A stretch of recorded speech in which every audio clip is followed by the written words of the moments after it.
You ask Tiger to solve. This deals with linear equations with one unknown. The final result is k equals -225. Let's solve it step by step. Group all constants on the right side of the equation. Subtract 7 from both sides. Group like terms. Simplify the arithmetic.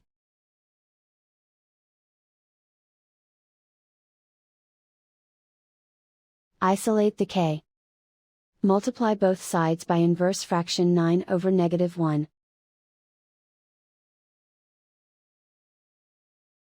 Group like terms. Multiply the coefficients. Simplify the arithmetic.